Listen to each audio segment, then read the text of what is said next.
Hey, I'm Martin here, and welcome to part 2 of my advanced modding series. And this episode I'll be covering Git and Github and how to use that to manage your mod. And as I'm going, well, quite deep, not that deep, but reasonably deep, we're going to use a client called SmartGit. But first things first, I've created a project. You should know how to do this by now. Parmar has shown this. I'll link the part where he has done that, the very first episode, I think he did that, in the video description. And I also used the same license that he uses. So not much, no strange things there. So I'm going to use SmartGit, like I said, and I started downloading it already. I'll also link this video in this web page in the video description. So it's done right now.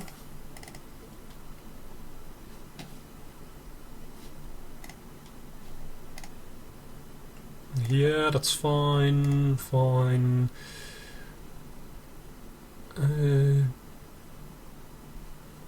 Sure. So this is basically just an ordinary Windows installer. There is one small thing you need to know in this installer. I thought it would be more. Probably isn't startup. So this one has been generated.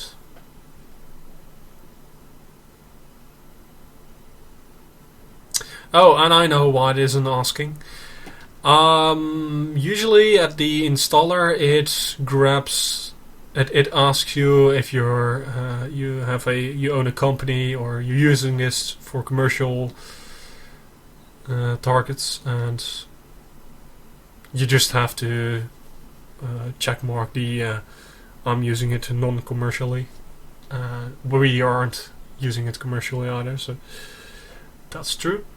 The reason why I didn't do that is because beforehand, when we started this, when I recorded this episode, I removed SmartGit because obviously I was using it.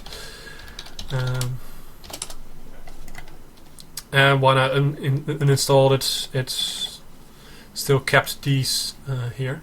So my projects are still there. I had set up, but that isn't a problem. By default, you'll see a empty project list. You also won't see anything in here. And what we are going to do right now is go into the mods, grab this link,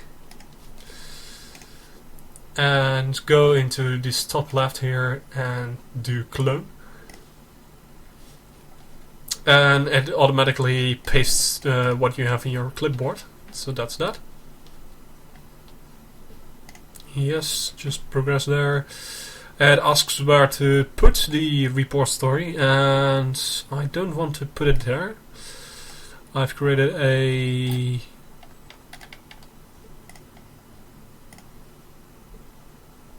want to put it there, and I want to call it advanced mod.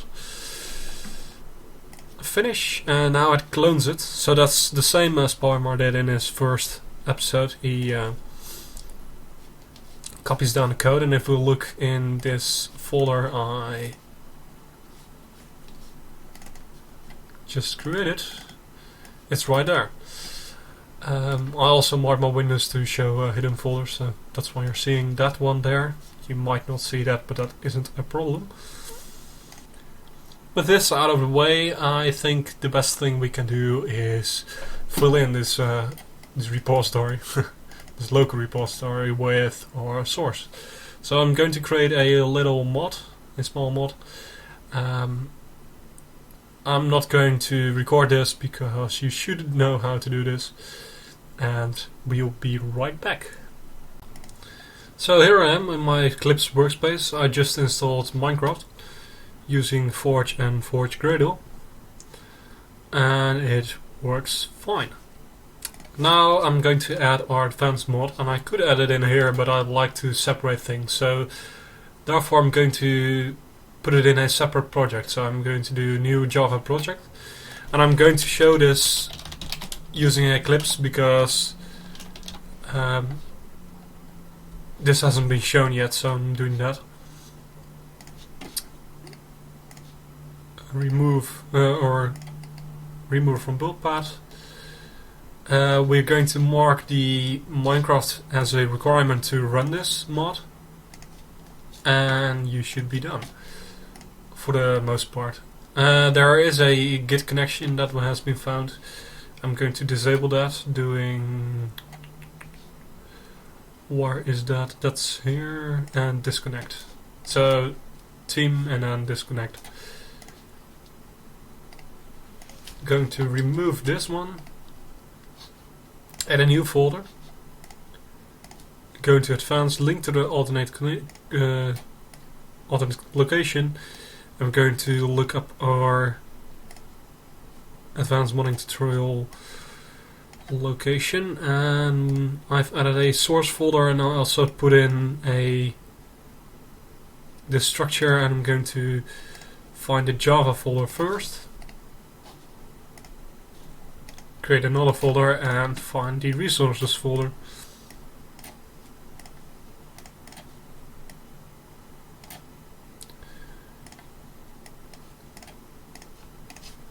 And both need to be marked as source folders. So we're going to build path, use source folder, and do that with the other one as well. And that should be it. Well, apart from one thing, and that's in your run configuration, you need to add this advanced mod project in the user entries. So I went in run configurations, go to class path, into user entries and do add projects, and click on that one, and remove these two check marks, and then you've got it. Now I can run it, but as there's no code at all, it won't be recognized as a mod. So we're going to do that right now. Be right back. Welcome back. I've made the mod, and I followed the same standards for the most part as Parmar did. Let's just make sure it works, first of all.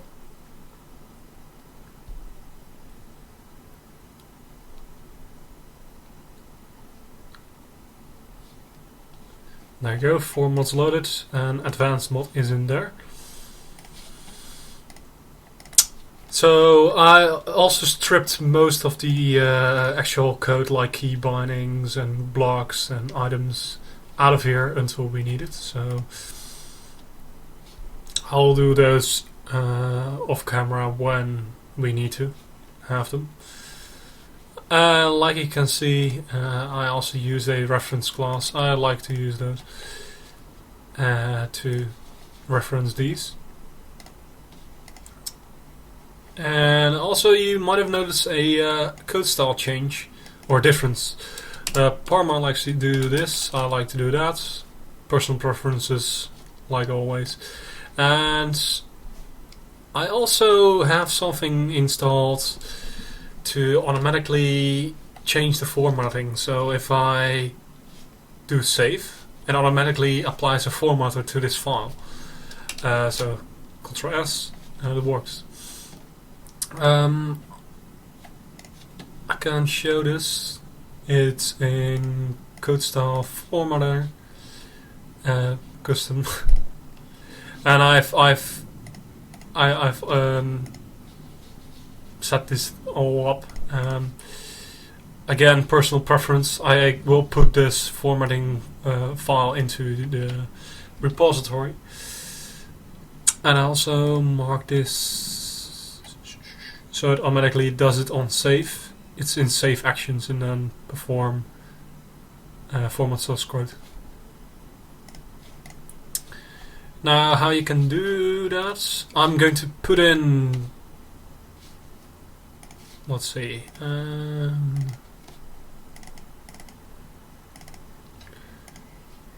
the The actual settings for the Eclipse workspace, for the formatting options and the on-save actions, you can find these in your Eclipse folder, .metadata, .plugins, org Eclipse core runtime, and it's this settings folder.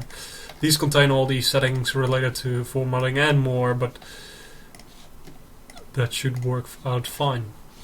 So I'm going to put this folder in the in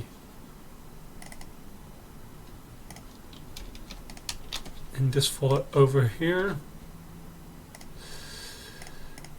This one here already, there was one, but not too sure what for it is. I think it's when you apply a Gradle setup decomp workspace, it grabs this settings folder and puts it in the Eclipse folder, but I'm not too sure about that, so you'll have to see if that works.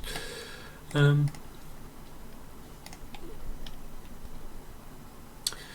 thing I've done is make a change to how the proxies work. Parma uses a iProxy interface. I don't really think that's necessary. I just moved those abstract methods that were in this iProxy into a abstract class called common proxy. He also has that. And I also made the methods more generic, so he had one register keybinds, but I like to just do pre-init and then let the client proxy decide if it wants to do register keybinds. Do that, create a method and do the registering in here there.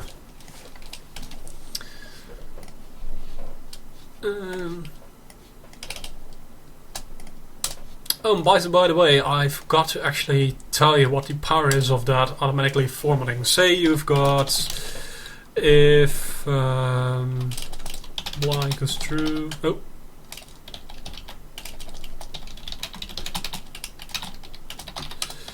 if blah equals true, then for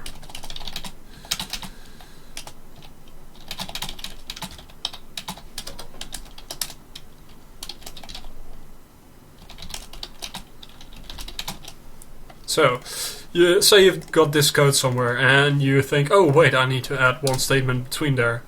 I can do this and then add something in between, but I like to save those seconds and do a if blah or if blah equals true, do that. Just close it off, press Ctrl S, and it's done. I really like that feature, but again, it's personal preference. I'm just putting it out so I don't have to answer these questions when you wonder why magically when I do do this and press Ctrl S, it automatically does that. So that's why. So let's now upload the code we just wrote to GitHub. This list you're seeing right here are all the files that will be uploaded to GitHub if we're not careful. However, we don't want to do that. We don't want to upload all these Eclipse or our entire Eclipse workspace. And we also don't want to upload most Gradle related things, the Gradle wrapper. Well, we can upload a Gradle wrapper, that wouldn't be a problem. But we really don't want to upload our Eclipse workspace. This one I added. But these Gradle files I don't want to upload. So what we can use to filter that out is something called a Gitignore file. And a Gitignore file is a file you can use to filter out these things. It's specifically designed for that. You do new text document, and let's just call it blah.gitignore.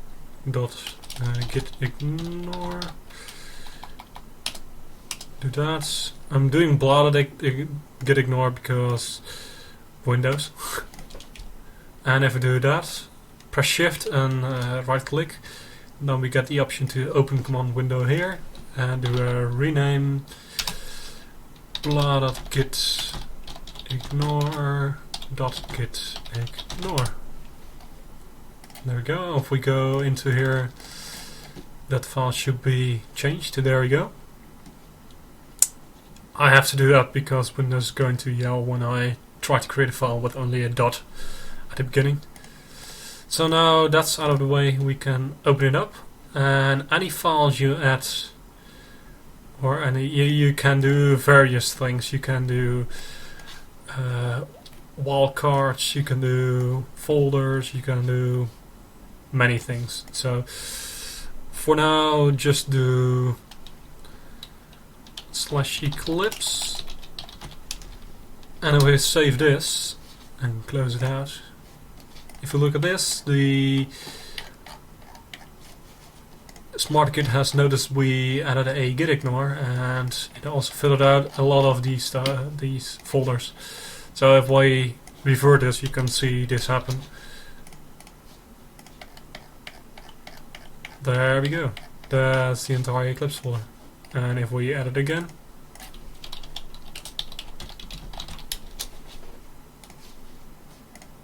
boom, it's gone. Let's also do these for all the other, or the Gradle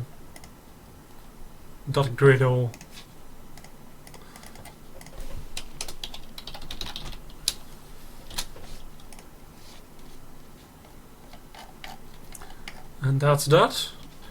So I think we're ready to upload our all changed code to GitHub. So we're going to do that by selecting all files we've changed. Do right click on commit. Commit will allow you to add a message to your changed files. So we're doing initial commit, and we can do either commit or commit and push. Let's just do commit for now, and that will display over there. And now if you were to change other things, so if we were to do a log.info new, and I changed that, a new change appeared, and you can see down here what has changed. So you can browse, and you can see a green line appears where a line was added, and a red line will appear from there to there when a line is being removed. So this is the old file, this is the new file. The old file being just after this last commit. So this is basically a timeline you can build. Let's not do this change, and we can either revert it in the code, or we can do a right click and do a discard. And discard will put it back to where it was before this, before it was changed. Since this changed, that is. So it's very good to commit often, because then when you completely you make a mistake in your code and you don't know how to revert it, you can just revert to the last commit and you're good to go again. So when the day is over, or whenever you want, you can do a push, and push will upload it to GitHub. So these are local changes, and with this you're going to make it available remotely. So we're going to push it to master. I'll go in this in a second. So if we do push, it will upload it, and if we look at this, all the changes have appeared with our initial commit message. And if we look in this, we can see all the files that have been changed, and you can see the same type, the same look. So green for adding lines and red for removing. We haven't removed anything, but we will later, I guess. So that worked out fine. Next I want to talk about branches, and to do this we're going to use an example. Say you're about to create a new feature, new big feature. So you can start coding right away, but we are not going to do that. Because say you're halfway down there, it's not nearly ready for release, and there are things that are still unstable, or not polished yet. Basically, you don't want to release it right now. However, while you're halfway, someone puts a bug, reports a bug. It's a game-breaking bug, and it really needs to be fixed and released ASAP. You have a problem because you need to revert to the old code or finish it right away and release the feature that's only been half done. So that's not ideal. So that's where branches come in.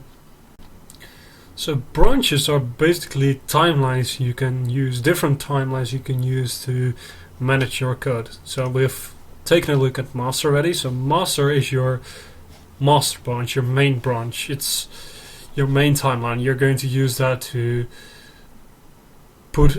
eventually put every change in there. And if I look at the pneumatic craft branches, I can see those are branches from other people, so let's not look at those for now. But this is the master branch. So from left to right there's the time, even says the dates. And this is where I'm at now. Or even there. So this is the master branch, and you can see if we look from here, we see a bug fix, a bug fix, a bug fix, and after that I went to a development branch and I started to work on some updates, some drone updates or changes to the cannon, I see. So I've made some updates, and while I was doing that, whenever a bug was reported, a game-breaking bug was reported over there or on this date, I could just jump onto this branch, fix that bug, and release from this branch, and just don't touch this. And then we can continue to develop this. And when we're done, we can merge, as it's called, this branch into the master branch and release that. So we're going to do that right now. So we're going to add a new feature, so we're going to add a branch. And we call it dev. We are going to use this branch to add all our features, and later we can merge it into master. There are different styles of using branches. This is the one I like.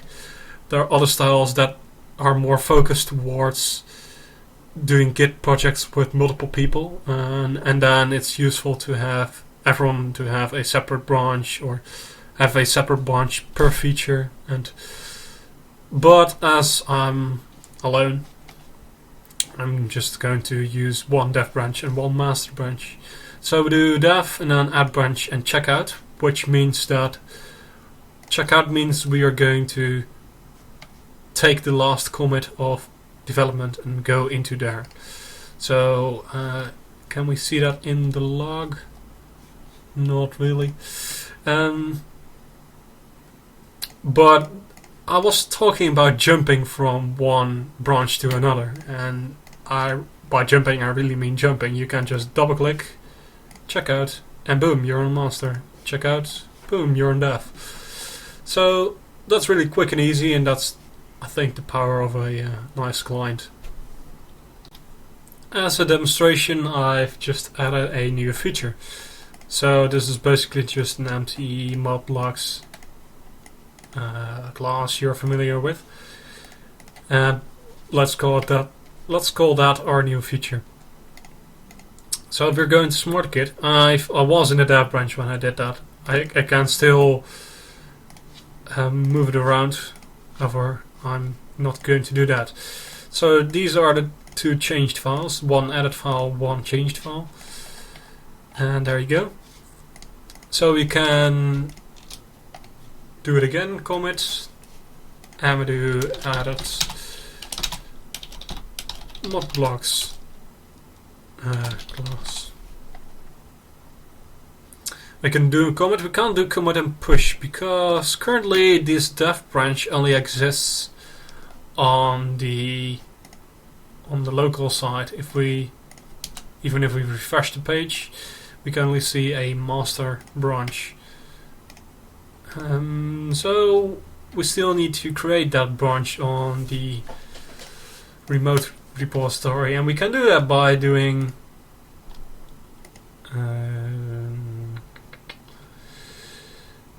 remote push to custom ref called developments and do push. So with that push to dev, we've created a new branch called dev. We refresh this, you can see dev, and we can switch between these branches, and you can see that this one still has the initial commit and readme. And if we look at dev, you can see the add block blocks class, and we can look at the commit, and that's quite the same as the one in SmartKit. So we can look at the graphs network, and then we can see here, this is our master branch, and then we branched off into a dev branch. Cool, right? Now, when you're going to release your mod, it's good practice to merge this dev branch into master branch. So we're going to do that now, and for that we're going to check out master branch. So as soon as we do that, you'll notice that this file just updated, and we lost our mod blocks class we just created. But that's good, because that's how master branch was laid out. Now what we can do is go to merge and do branches, because it only shows master branch at the moment. And we can also do we can checkmark these, and it will show the other branches. So this is where we at right now. This is from bottom to up is all to new. So this is where we are at right now, and this is our dev branch. You can see that right here. So you can click on that and merge to work tree is what I do, and do that. And if I do that, you can see this change we did on the dev branch appeared over here. And we can both do this, do a commit, and this will say we merged it. And Git is smart enough to merge it for you most of the time. So we're going to go into that later. So for now we can just do a commit and push, and it will commit it and then push it right after. And if we look at our network, we should see, there we go. So we created a branch, we applied some changes, and we merged it back into master. So if someone were to post a bug and we need to fix that, we can do that right there on master and keep the dev branch separate from that. And whoops, I'm very used to do this. Advanced mode. So if we look at master, we can see add mod blocks class.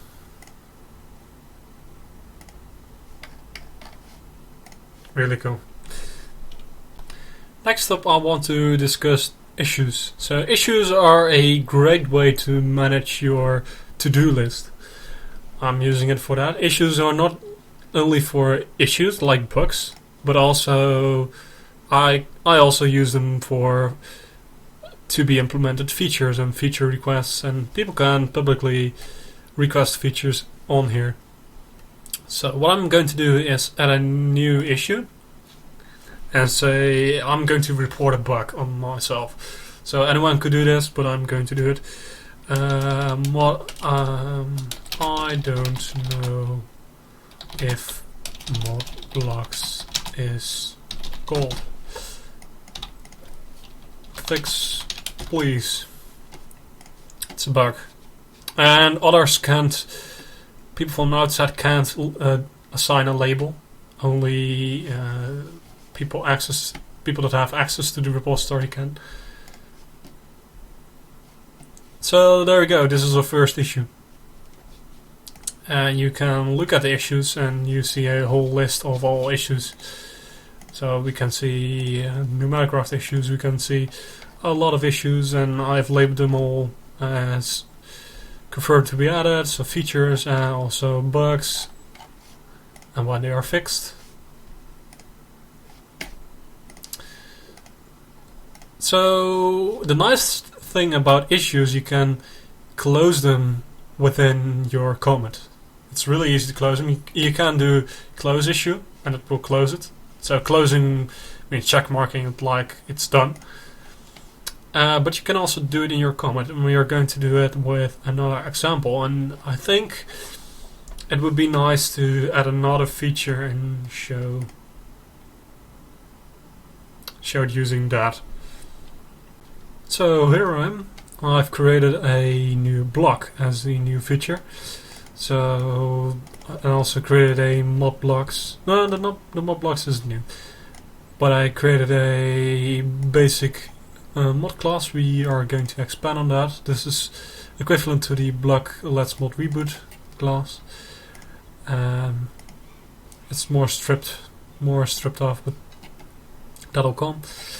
And I added these to give it a texture and all, and a name. I also created a new texture. Prepare yourself. Let's keep it like that. 3, 2, 1. Oh, the magnificence. So install, I also created a flag. Now say I want to do much more with this flag, so it isn't really ready to be released yet. I've added some features. Oh, and I did create them on the development. You didn't see that. I created them on the development branch, and I'm going to comment this and say added Dutch flag and do a commit. Now say we just noticed that this issue, we want to fix this as soon as possible because this is really severe. It isn't really, but we are going to. So we jump into the master branch, we are going to fix it. So we don't know if the mod blocks is called. How about adding a log in the mod block saying log.info mod blocks initialized. Fine. And this change will fix what this issue. So what we can do is we can just push it and then press close issue, but we can also copy this number 9, or just type it, and in your comment message, if you do either fix issue 9 or fixes or closes, or there are a couple others, you can Google them. That will close the issue automatically for you. So you can do added log logging in the mod blocks file fixes that. I can do that. Commit and push. That's been pushed, and now we see I close this issue with a certain comment. There we go. So if I look in issues, no issues are open, it's closed. So that's a really neat way to handle this, because you can save up multiple commits with all issue names. And if I look at Numericraft, that's actually the case. I've got a drone condition, so that's basically my dev branch, but because this feature is so big, I created another branch for that. So this one closes 310, and in my master branch there are a couple bug fixes ready, but they aren't that severe, so I'm not releasing yet. Let's go to there. So we're going back to our advanced mods. So next up we are going to work on this development thing. Let's say you've added all kind of features and you're done with it right now. This is just a Eclipse thing. You need to do a refresh and then it knows the block is back, and then you're done. So you're done. Let's push it. Push. Oh, I actually...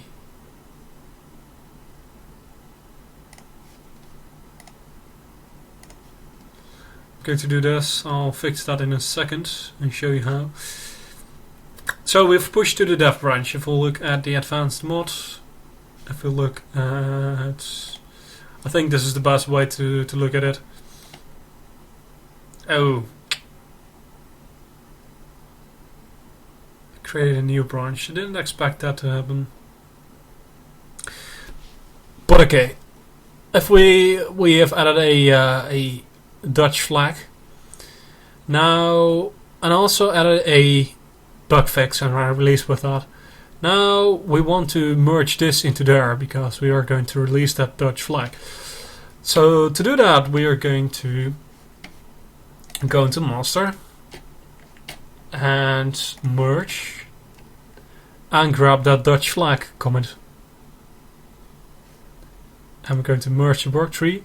Oh, what happened there? We've got a merge conflict. So merge conflict is when Git gets confused to how to merge two branches together. And it gets confused now because we've added, if we look at the mod blocks, we have added this log.info over here, and we've added a game registry call here, and it doesn't know which to put there. And actually we want to put both there, but Git doesn't know. Usually this will go okay. It isn't that just because it's in the same file it will go wrong. It usually will go alright, but in these instances it won't. And therefore you need to fix a merge conflict. So you see all files are okay, these are added files, these are changed files. But this has an exclamation mark, meaning it has a merge conflict. So what we can do is do a right click, conflict solver, and this will show how it's being merged. So this is on the master, it says right there, and this is on the dev, and this is where we're going to merge into. So basically it's asking us to merge this into there and that into there, how we want to do it. So one way of doing it is doing like this. You can click these arrows and this will basically put it like it is in master. But we don't want to do this because then these changes will just be discarded. Other way around we can do this, but obviously we are removing these changes. So we want a combination of both. So this is a kind of a manual process, but there isn't really anything to prevent that. So we can copy it, put it in here. Do that. And I think the colors are a bit confusing, but I think you'll manage as well. So we also want to have a entry of that, and that should be it. So we save and do that, close it and press stage. It will have solved the merge conflict, and now we can complete it by, like we did last time, and do a commit and push. Last time only this line was displayed. However, now it added a conflict line. You can remove this however you want, but I think it's nice to add the conflicted classes in your comment message. So when something goes wrong, when you did something wrong in your merge conflicts, you can always look at when it went wrong and revert from that. So we can do command and push.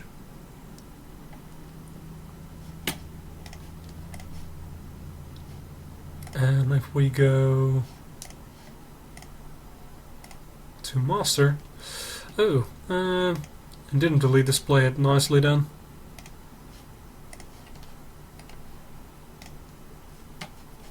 It does display it right here. Where are we? There we are. So you can see our commits, and we've merged it. Does it say conflicts? There we go. So if we go into our graphs and doing on network, I think it should display. There we go. Ah, this is more like it. So there you go. I was wondering why it displayed the weird dev branch. So at the beginning we created a dev branch. We added the mod blocks, merged it back into the main branch, the master branch, where the Dutch flag. A bug fix came in, and we fixed that, released that, and afterwards we finished the Dutch flag. So probably there should have been a comment right there, and then we merged it back into there, and we showed how to fix merge conflicts. Now, usually when you are going to create a new feature, you want to check out the master branch. So you're working with the latest version, because now the master branch has all the bug fixes. However, the dev branch only has these changes. So we're going to create an arrow from here to there. And we're going to do that by, like you may be able to guess, we're going into dev, do a merge, and grab this commit from master. Merge in the work tree, and this is that bug that has been fixed, and we can now comment it. So let's push it, and let's configure. Oh, configure was just a matter of doing that. The reason why I don't know is because you don't really often have to do this. But if we go back into this, we should see I think this should update in a second, but it does display it fairly well. It should be a blue line continuing there and then the arrow, but now we are branching off from the main branch into the dev branch. We can probably also see this in there. So this is our the red line is our master branch. The added Dutch flag, this dot is right there. And so we've merged to the master branch 2 times, and now we merged into the dev branch. And now we've done a complete development cycle. I think it's a good point to close off this lecture. So next time we'll be discussing the how to do sounds. So we're actually going to code. I just coded off camera this time because these are things you have seen already in Parmore's Let's Mod series. So next time we're going to touch sounds, a small feature, but that will be a nice one to start out with. So see you all next episode, and thank you all for watching. Bye bye.